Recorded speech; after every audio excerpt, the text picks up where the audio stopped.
Hello guys, இன்னைக்கு நம்ம சேனல்ல என்ன ரெசிபி பார்க்க போறோம்னா ஒரு சூப்பரான பிரேக்ஃபாஸ்ட் ரெசிபி தான் பார்க்க போறோம். அதுக்கு முன்னாடி சேனல் இன்னும் சப்ஸ்கிரைப் பண்ணலைன்னா சப்ஸ்கிரைப் பண்ணிக்கோங்க. வாங்க வீடியோக்குள்ள போகலாம். இன்னைக்கு என்ன ரெசிபினா தஹி டோஸ்ட் ரெசிபி தான் பார்க்க போகிறோம். இதை நீங்கள் செய்கிறதுக்கு ஒரு 30 மினிட்ஸ் கூட ஆகாது, அவ்வளோ சீக்கிரமாக செஞ்சு முடிச்சிடலாம். அது எப்படி செய்கிறதுன்றது பார்ப்போம். வாங்க வீடியோக்குள்ளே போகலாம். ஃபஸ்ட்டு உங்களுக்கு தேவையான அளவுக்கு ப்ரெட் எடுத்து வச்சுக்கோங்க. நான் இங்கே 6 ஸ்லைஸ் ப்ரெட் எடுத்து வச்சுருக்கேன். அதுக்கப்புறம் ஒரு பவுலில் 1 கப் அளவுக்கு தயிர் ஆட் பண்ணிக்கலாம். அதுக்கப்புறம் சால்ட் 1/2 டீஸ்பூன் ஆட் பண்ணிக்கலாம். அதுக்கப்புறம் 1/4 டீஸ்பூன் அளவுக்கு மஞ்சள் தூள், 1/4 டீஸ்பூன் அளவுக்கு மிளகாய் தூள், இது எல்லாத்தையும் சேர்த்துட்டு நல்லா மிக்ஸ் பண்ணிக்கோங்க. உங்களுக்கு வேறு ஏதாவது மசாலா வேணும்னா கூட ஆட் பண்ணிக்கலாம். இப்போ இதை நல்லா பீட் பண்ணியாச்சு. அதுக்கப்புறம் ஒரு பேனில் 2 டேபிள் ஸ்பூன் அளவுக்கு ஆயில் ஆட் பண்ணிக்கலாம். ஆட் பண்ணிவிட்டு 1 டீஸ்பூன் கடுகு, 1லேருந்து 2 வெங்காயம் சின்ன சின்னதாக கட் பண்ணி ஆட் பண்ணிக்கோங்க. அதுக்கப்புறம் பச்சை மிளகாய் கட் பண்ணி 2 ஆட் பண்ணிக்கோங்க. அதுக்கப்புறம் கருவேப்பிலை, இதெல்லாம் ஆட் பண்ணிவிட்டு நல்லா வதக்கி விட்டுக்கலாம். நல்லா வதங்கின பின்னாடி அதை நம்ம தயிரில் ஆட் பண்ணிக்கலாம். இந்த பேன்லேயே சுட சுட தயிர் ஆட் பண்ணிடாதீங்க. தயிர் ஒரு மாதிரி டேஸ்ட்டு மாறிடும். ஸோ நீங்கள் தயிர் வச்சுருக்க பவுலில் இதை ஆட் பண்ணிக்கோங்க. அதுக்கப்புறம் கொத்தமல்லி இலைகளை நல்லா கட் பண்ணி ஆட் பண்ணிக்கோங்க. இது எல்லாமே ஆட் பண்ணிவிட்டு நல்லா மிக்ஸ் பண்ணி விட்டுக்கலாம்.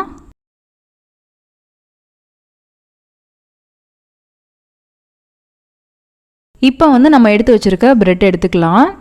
இதை நம்ம ரெடி பண்ணி வச்சுருக்க தயிரில் நல்லா டிப் பண்ணி எடுத்துக்கோங்க. எல்லா சைடும் நல்லா டிப் பண்ணி எடுத்துருங்க.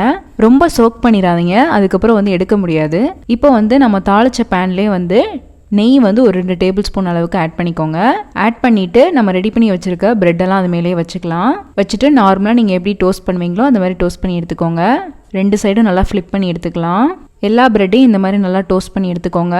தயிரில் டிப் பண்ணும்போது ரொம்ப டிப் பண்ணிடாதீங்க. ரொம்ப நேரம் வச்சுட்டாலும் நீங்கள் டோஸ்ட் பண்ணும் போது எடுக்க முடியாது. ரொம்ப ஸ்டிக்கியாக ஒட்டிரும், பிஞ்சிரும் எடுக்கும் போது. ஸோ ஒரு நல்லா 2 சைடும் நல்லா டிப் பண்ணி எடுத்துகிட்டு அப்படியே விட்டுருங்க. ரொம்ப நேரம் வச்சுட்டா ரொம்ப அப்படியே சொதன்னு ஆயிரும். உங்களுக்கு அப்புறம் ஷேப்ஸ் ஒழுங்காக வராது.